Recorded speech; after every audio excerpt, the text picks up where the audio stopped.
আমরা আজকে শুরু করব হচ্ছে 4.অনুশীলনী 4.1 4.1-এর সৃজনশীল 22-এর প্রথমে আমরা ক নাম্বারটা শুরু করলাম। এই 22টা দেখো একটু কি বলছে। 22টা বলছে যে x সমান এত, y সমান এত এবং z সমান এত, যেখানে x P Q R greater than 0। তার মানে 0-র চেয়ে এই মানগুলো কি হবে, 0-র চেয়ে বড় হবে। আচ্ছা, এখানে ক নাম্বারে বলছিল এক্স এর মান নির্ণয় করো, তাহলে এক্স কোনটা ছিল, এইটা ছিল, তাই না? এক্স এর মান নির্ণয় করার কথা বলছে। তাহলে আমরা এখানে লিখি যে দেওয়া আছে দিয়ে লিখতেছি যে দেওয়া আছে এক্স সমান ছিল কি যে 2 এর উপরে -1। একটু এই প্রশ্নটা কিন্তু অনেক সুন্দর করে দেখতে হবে, যে কারণে এখানের ভিতরে অনেক কিছু আছে। বির উপরে -1, তারপরে ব্র্যাকেট দিয়ে আবার -1, এইটা ছিল এক্স এর মান।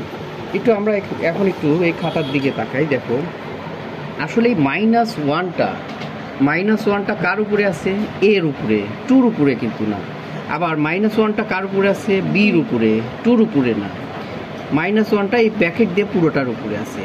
আসলে যে কোনো সময় আমরা জানি যে সূচকের সূত্র অনুসারে, সূচকের সূত্র আমরা যদি সূচক নিয়ে যদি একটু আলোচনা করি, তাহলে দেখো সূচকের সূত্র অনুসারে ছিল হচ্ছে যে এর উপরে -2 সমান এটা সূচকের একটা সূত্র, এর উপরে -2, মাইনাস মানে হচ্ছে 1 ভাগ, মাইনাস মানে 1 ভাগ, আর এর উপরে স্কোয়ার আছে, তার মানে এর উপরে 2।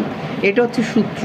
তাহলে বোঝা যাচ্ছে যে মাইনাস যদি তুলে দেই তাহলে কি হয়, 1 ডিভাইডেড হয়। মাইনাস যে কোনো সময় যদি মাইনাস তুলে দেই তাহলে কি হবে, 1 ডিভাইডেড।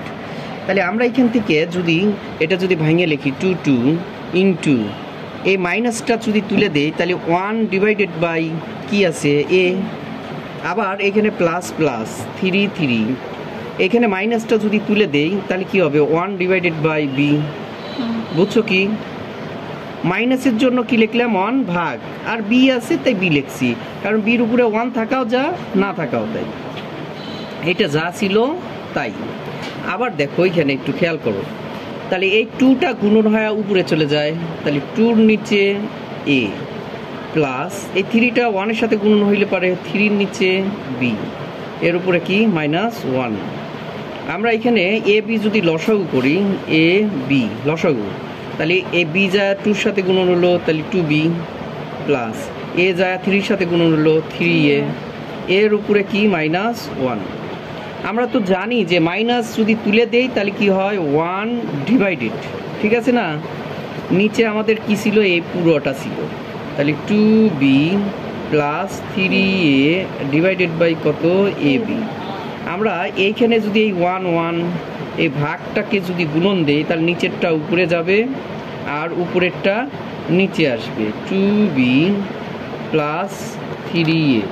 1 দিয়ে যা গুণন করবে তাই হবে, তার মানে ab এর নিচে হচ্ছে 2b প্লাস 3a।